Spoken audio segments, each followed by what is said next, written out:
사랑을 품은 진리라는 말씀으로 요한계시록 강에 이어집니다. 드라마 해품달의 제목을 빌려서 사품진, 사랑을 품은 진리라고 설교 제목을 한번 붙여봤습니다. 네, 예수님은 반모섬에 갇힌 사도 요한을 통해서 소아시아 7교회에게 편지를 보내시는데 먼저 에베소 교회에 편지를 보내셨습니다.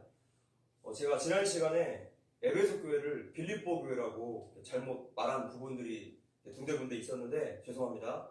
에베소 교회입니다. 에베소 교회는 항구 도시이고 또 소아시아의 수도이고 상업과 교통의 요충지여서 많은 인종들, 또 민족들이 함께 모여 사는 곳이었습니다. 그래서 자연히 종교 사상, 철학, 또 우상 숭배, 황제 숭배, 각종 이단, 미신이 가득한 곳이었고 또 신전들도 많이 있는 곳이었죠. 이런 곳에 바울이 3차 전도 여행 때 복음을 들고 들어갔고 두란노소원에서 3년 정도 제자 훈련을 시켰습니다. 이곳에서 교육을 받은 성도들이 이제 곳곳으로 퍼져서 다른 소아시아의 교회들을 개척한 것이죠.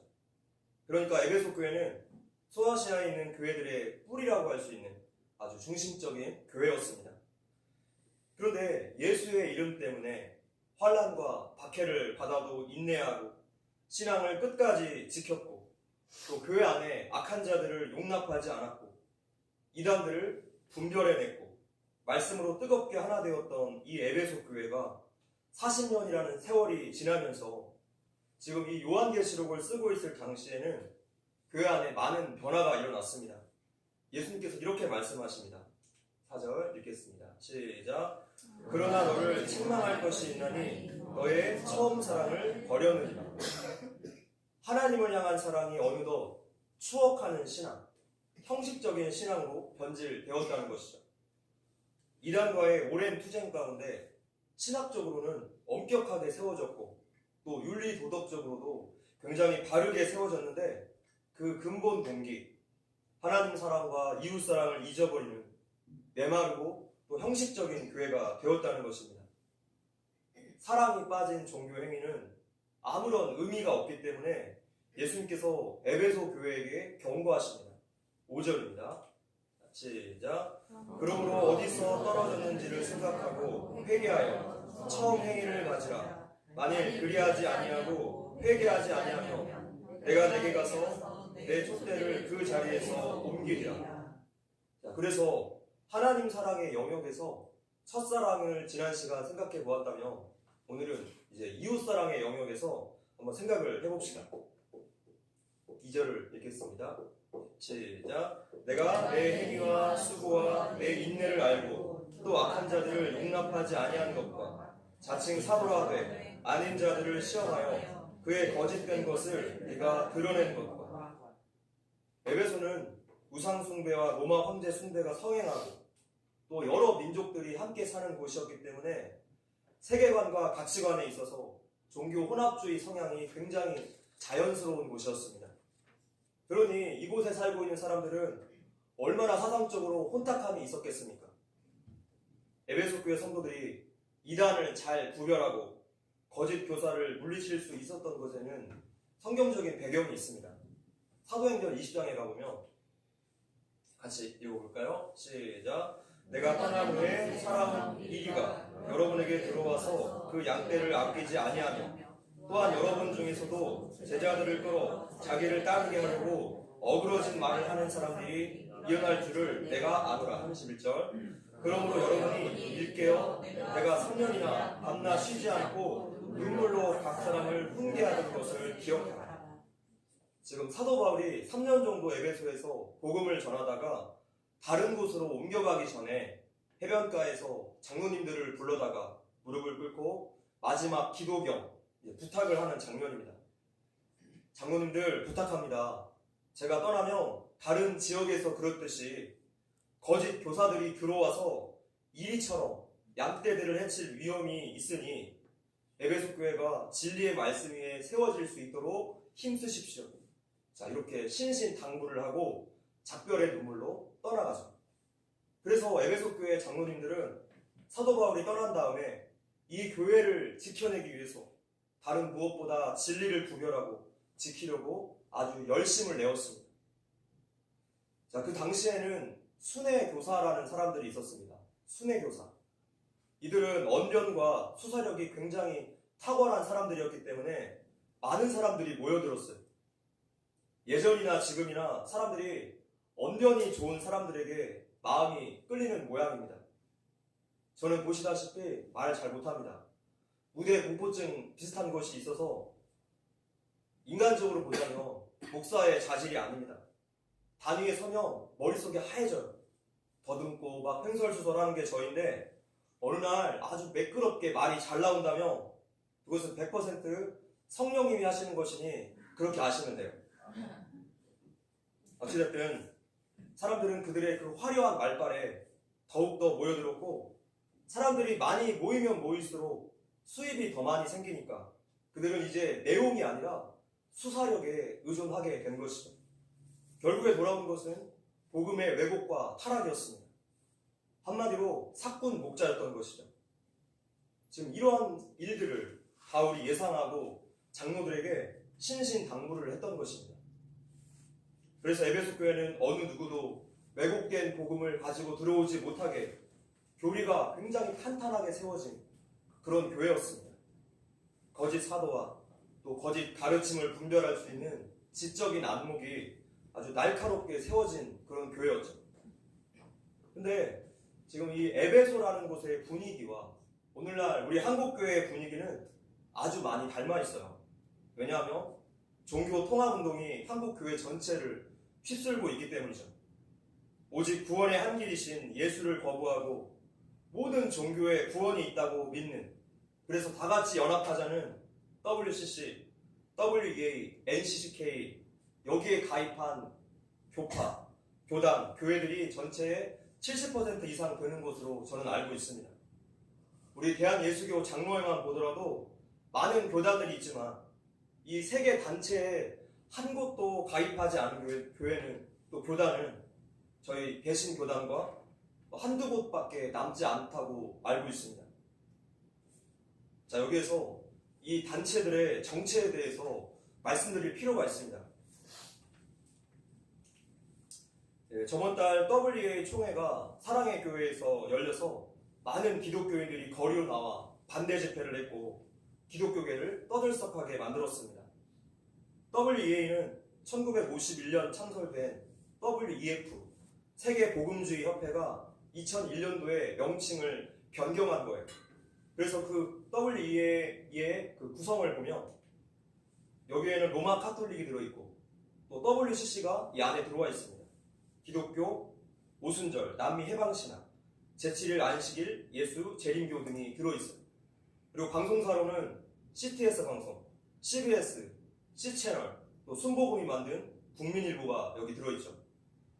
우리가 집에서 은혜 받고 싶어서 마음 놓고 볼 수 있는 기독교 방송은 하나도 없습니다. 자, 이제부터 더 집중해서 잘 들으셔야 돼요. WCC는 과거 소련의 스탈린이 공산주의를 교회에 침투시키기 위해서 1948년에 만든 세계교회 협의회입니다. 그러니까 세계 적화사령부라고 할 수 있어요.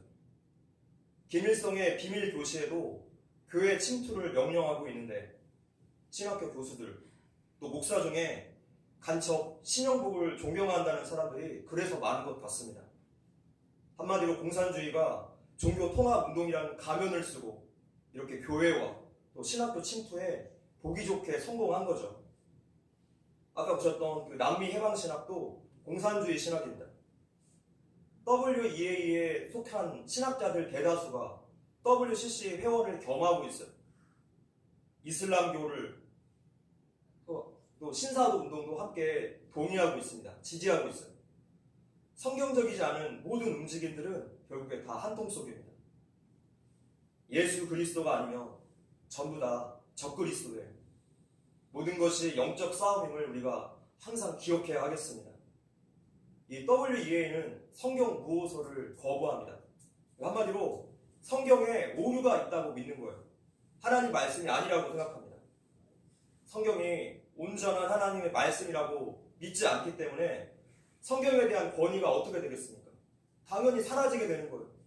애초에 공산주의가 하나님을 거부하는 사상인데 성경을 믿지 않으면 굉장히 자연스러운 일이겠죠. WCC는 제1차 총회 때 이런 선언을 했습니다. 공산주의는 가난과 불안전으로부터의 구원의 수단이다. 하나님이 구원이 아니라 공산주의가 구원의 길이라고 선언했어요. 그리고 2차 총회에서는 세상의 모든 악을 퇴치하기 위한 사회주의 건설이 WCC의 지상 목표이다. 이렇게 선언합니다. 자, 성도 여러분, 우리 기독교가 이것을 받아들일 수 있겠습니까? 그런데도 이러한 종교 통합 운동에 한국교회 대부분이 가담했어요. 공산주의는 거짓 아비인 사탄의 뿌리를 두고 있기 때문에 사람을 속이고 위장하는 데 달인입니다. 그들에게 있어서 거짓 선동이란 자신의 목적을 이루는 정당한 수단이 되죠. 그래서 우리가 배움에 힘쓰지 않으면 어느새 나도 모르게 공산주의에 휘말려 갈 거예요. 신학자들, 또 목회자들도 저렇게 다 넘어지는데 그들에게 가르침을 받는 성도들은 과연 안전할까요? 종교통합운동에 가입한 교회들, 목사들의 설교를 듣지 마십시오. 여러분의 영이 다 죽을 것입니다. 미혹될 거예요. 공산주의가 이토록 우리에게 가깝게 침투해 들어와 있고 정치의 영역에서는 더욱 분명하게 그 정체를 드러내고 있습니다.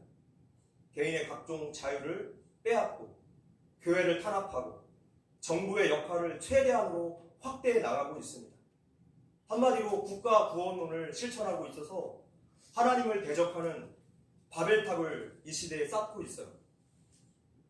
우리 예수님은 회개하지 않으면 촛대를 옮기겠다 말씀하셨는데 그 일은 마지막 심판 때의 말을 말씀하지 않습니다.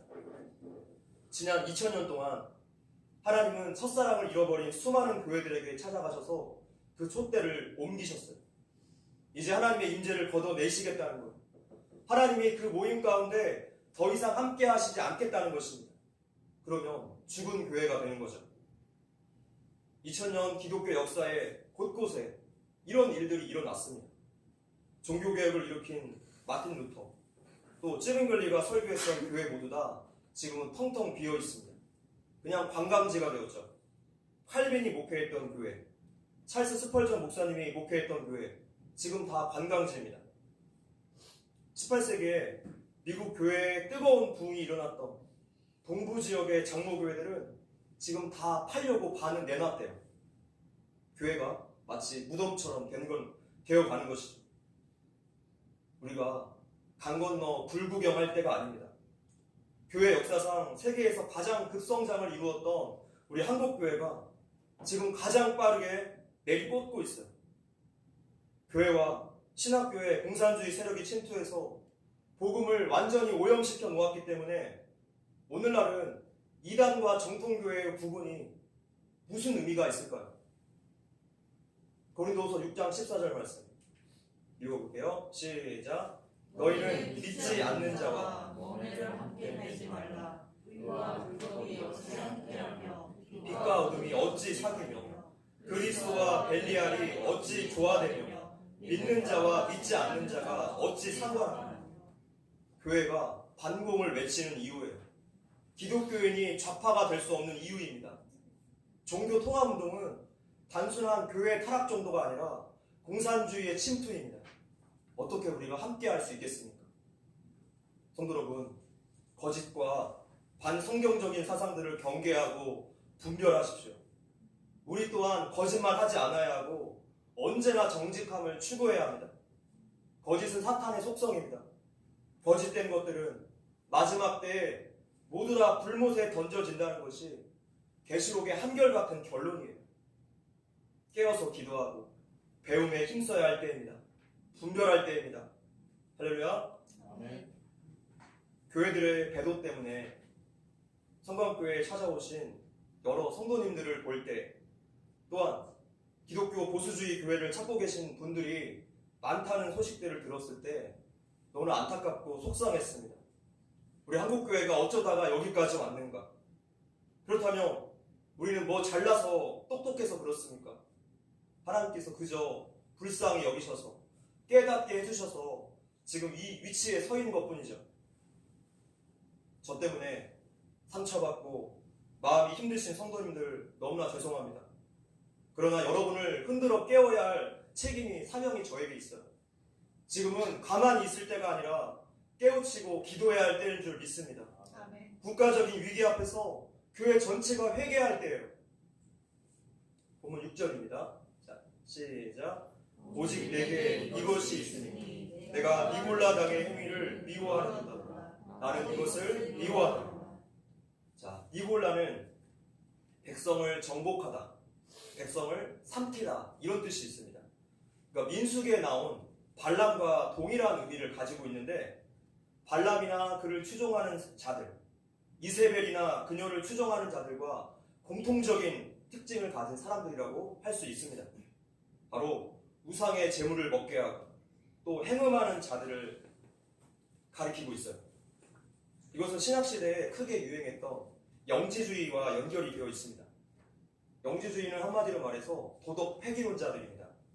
영혼만 중요하고 육체는 마음대로 살아도 된다, 이렇게 믿는 사람들이에요. 그러면 필연적으로 쾌락주의로 가게 되어 있습니다.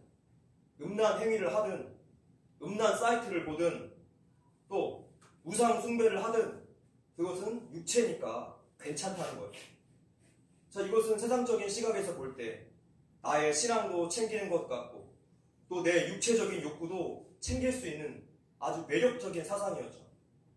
어쩌면 혼합주의가 만연했던 그 에베소의 분위기와 딱 들어맞는 사상이었을 것입니다. 초대교회 교부 클레멘트는 그 당시에 니골라당에 대해서 생활이 방종하여 마치 염소처럼 향락에만 몰두하였다, 이렇게 평가했습니다. 그러니까 음란과 우상 숭배는 늘 함께 다녀요. 당시에 에베소 사람들은 니골라당의 사상을 굉장히 합리적이라고 생각을 했기 때문에 그토록 니골라당이 성행하지 않았을까요? 그러나 신앙은 내 생각에 합리적인가 아닌가, 이것이 기준이 아닙니다. 내 생각에 합리적인 것을 따라가며 반드시 육신의 생각을 따라서 판단하게 되어 있습니다. 왜냐하면 우리는 죄성을 가진 존재이기 때문에, 죄에 대해서 자유롭지 못한 연약한 존재들이기 때문이에요. 우리 성도의 유일한 기준은 이것이 하나님 말씀에 합당한가 합당하지 않은가가 되어야 할 것입니다. 성경의 기준에서 물러나고 타협하며 그 다음 행동은 불을 보듯 뻔합니다. 죄를 범하게 돼요. 우리가 죄를 짓게 됩니다. 합리화하고 타협하고 핑계대는 그 모든 죄된 습관들을 제거해야지 우리가 하나님 말씀의 기준을 따라서 순종할 수 있게 될 것입니다. 나도 이것을 미워하노라, 예수님께서 말씀하셨어요. 왜곡되고 오염된 복음은 더 이상 복음이 아니라는 뜻입니다. 그것은 마귀의 것이에요. 자, 이러한 배경 가운데 에베소 교회의 교리가 강하게 세워진 것은 좋았지만 40년의 세월이 흐르면서 하나님 사랑이 식어지니 다른 형제들을 향한 사랑의 마음도 다 식어버렸다는 것입니다. 이제는 날카로운 교리만 남아서 남을 관찰하고 분석하고 비판하는 그러한 냉철함만 남은 거예요. 신앙생활 가운데 하나님 사랑이 식으며 형제에 대한 비난과 정죄만 높이 세워질 것입니다. 에베소 교회는 니골라당에 대한 분별 문제에 민감하다 보니까 어느새 정죄와 판단의 분위기가 교회 안에 만연했던 거예요. 예수님께서 공생애 가운데 경고하신 그 바리새인적인 의의가 이 교회 안에 세워진 것이죠. 사실 교회 안에 사람들끼리 싸움이 더욱더 무섭습니다. 세상 사람들은 맛있는 거 먹으면서 또 술 한잔 하면서 그냥 그 감정을 풀어버리곤 하는데, 교회 사람들은 어떻습니까? 같이 술도 못합니다. 뜻을 다하고 힘을 다하고 성품을 다해 싸우기 때문에 더 싸움이 무서워져요. 과거에 일체치하에서 교회는 신사참배를 강요당했습니다. 여기에 목숨을 걸고 싸운 교회가 있는가 하며 타협한 교회들도 많이 있었어요. 그래서 해방 후에 신사참배했던 교회들을 정죄하기 시작했는데 여기에서 교회에 많은 분열들이 나타납니다. 진리에 대한 수호가 반드시 있어야 하지만 그것이 사랑이라는 바구니 안에 담겨있지 않으며 이제는 칼이 되어서 오히려 교회를 무너뜨리는데 사용될 수 있다는 것이죠. 우리에게는 사랑을 전제로 하는 지식과 진리 수호가 필요합니다. 예수님은 어디에서 처음 사랑이 떨어졌는가 확인하라고 말씀하셨어요.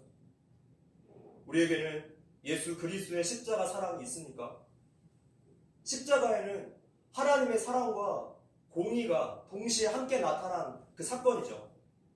그런데 우리는 공의만 강조하거나 또는 반대로 사랑만 강조하는 그런 치우친 모습은 아닙니까? 저희 교회 유튜브 채널 게시판에 인천 회복의 교회 김민호 목사님의 기독교 세계관 영상 링크를 하나 올려놓았는데 거기에서 목사님께서 하시는 말씀이 하나님의 사랑이라는 가치관, 그 세계관과 전제를 가지고 이웃사랑으로 나아가야 되는데 사람들이 거꾸로, 한국교회는 거꾸로 이웃사랑이라는 전제를 가지고 하나님께 나아가니 우상숭배가 된다는 거예요. 문제가 발생한다는 것이죠. 진리가 무뎌져서 동성애를 포용하게 되거나 또 이웃사랑을 이유로 코로나 때 비대면 예배를 선택해서 그때 얼마나 많은 한국교회들이 사라지게 되었느냐라는 것입니다. 코로나 때 하나님 사랑이 무너졌어요. 이웃사랑 강조하다. 전제, 세계관이 잘못되면 우리는 잘못된 판단을 내릴 수밖에 없습니다. 반대의 상황도 있습니다. 오늘 우리의 문제는 하나님 사랑이라는 전제를 선택했는데 이웃사랑으로 나아가지 못하고 있다는 것이죠. 나라의 상황이 너무나 어렵고 위험하고 너무나 불안하다 보니까 진리와 진실을 날카롭게 세워서 어느덧 이웃을 찌르는 것으로만 사용하거나 멈추지 않았는가 우리는 깊이 또 뒤돌아보아야 할 것입니다. 이것은 예정교리와 연결되는 부분이 있습니다.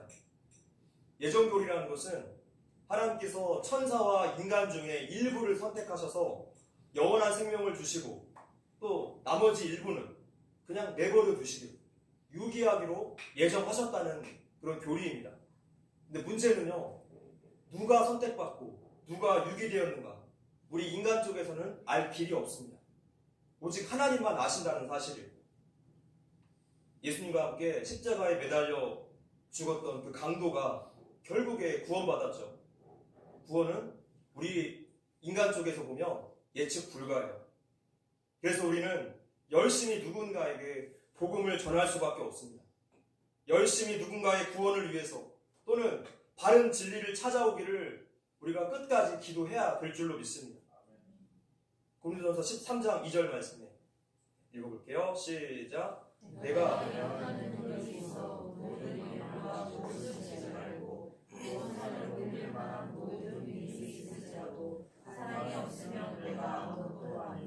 아멘. 우리 주변에는 도무지 예수 믿을 것 같지 않은 사람들이 있습니다. 또한 예수님을 믿는 사람들을 아주 무섭게 핍박하는 사람들도 있죠. 또한 진실과 진리를 왜곡해서 받아들이는 신앙인들도 있습니다. 그러면 어느새 우리가 그 사람을 판단을 하고 이 판단이 오래되고 깊어지며 미워하거나 포기하기도 합니다. 그것이 오늘 솔직한 우리의 마음이에요. 그러나 우리 예수님의 마음은 우리가 그러한 판단들을 멈추고 그들을 위해서 포기하지 않고 기도하는 것에 있습니다. 그 사람도 하나님의 은혜로 변화되어서 하나님의 도구가 될 가능성이 얼마든지 있기 때문이죠. 사도 바울이 그랬지 않습니까? 예수 믿는 자들, 가장 핍박하던 자가 변화되어서 가장 열심히 복음 전하는 사람이 되었습니다. 자신의 생명을 걸고 예수 복음을 전합니다. 처음에 다메섹 도상에서 예수를 만나 변화된 바울을 바나바가 지레진작으로 포기하고 형제들에게 만약 데리고 오지 않았다면 성경의 역사는 어떻게 바뀌게 되었을까요? 현재 우리가 기도하고 있는 어떤 사람의 모습이 연약할지라도 그가 영원히 버림받은 자라고 어느 누가 단정할 수 있겠습니까? 이것이 바로 예정교리의 유익이에요. 택한 사람은 반드시 변화시켜서 하나님의 편에 서게 하신다는 것이죠. 예정교리는 하나님의 소관이기 때문에 우리를 겸손하게 만들어줍니다. 소망으로 끊임없이 기도하게 만들어줘요. 지금 당장에 변화가 보이지 않을지라도 우리는 끝까지 진리를 말해야 하고 포기하지 말고 기도해야 될 줄을 믿습니다. 또한 우리 마음에 미움과 원망이 생기지 않도록 부지런히 확인을 해야 하고 또한 회개해야 될 줄로 믿습니다. 7절입니다. 시작. 귀 있는 자는 성령이 교회들에게 하시는 말씀을 들을지어다. 이기는 그에게는 내가 하나님의 낙원에 있는 생명나무의 열매를 주어 먹게 하리라. 귀 있는 자는 말씀을 들을지어다. 이 말씀은 지금 7교회 모두에게 그 마지막에 반복되어서 나타나는 메시지입니다. 이 숫자 7이라는 완전성 때문에 모든 교회에게 오늘 우리들에게 말씀하시는 보편적인 메시지라는 뜻이에요. 귀 있는 자는 말씀을 들을지어다. 할렐루야. 자, 성경에서 생명나무는 지혜를 뜻합니다. 생명나무는 지혜를 뜻해요. 자, 그렇다면 하나님의 지혜란 고린도전서 2장에서 예수님의 십자가 사랑이라고 정의했어요. 하나님의 지혜는 예수 그리스도의 십자가 사랑입니다. 하나님의 공의와 사랑이 동시에 드러난 사건. 그래서 예수님께서 결론적으로 이 에베소 교회에게 주시는 메시지는 너희가 십자가 사랑을 다시 회복하라는 말씀이에요. 진리와 진실이 예수님의 십자가 사랑과 함께 가지 않는다면 진리는 완성된 것이 아닙니다. 말씀을 맺겠습니다. 성 아우구스티누스가 이런 말을 했습니다. 같이 읽어볼게요. 시작. 한 번 진리를 말할 때 2번 사랑을 생각하라. 차가운 진리를 휘두르다가 생명을 다치게 해서는 안 된다라는 말씀이에요. 아우구스티누스의 삶의 배경을 아는 사람이라면 그가 한 이 말이 유독 진실되게 다가옵니다. 그는 마니교 이단에도 빠졌던 사람이었고 사상의 대혼란 속에서 진리의 수호 문제에 관한 아주 지독한 고민을 거쳐온 사람이었기 때문이죠. 예수님께서 가룟 유다의 배신으로 잡혀가시기 전에 이런 말씀이 있습니다. 요한복음 13장 읽어볼게요. 시작. 6월절 전에 예수께서 자기가 세상을 떠나 아버지께로 돌아가실 때가 이른 줄 아시고 세상에 있는 자기 사람들을 사랑하시되 끝까지 사랑하시니라. 아멘. 사랑하시되 어떻게 사랑하셨습니까? 끝까지 사랑하셨어요. 끝까지. 하나님께서 저와 여러분들을 포기하지 않으시고 끝까지 사랑하셨기 때문에 오늘 우리가 하나님을 예배하는 예배의 자리에 나올 수 있게 된 것입니다. 믿으시죠?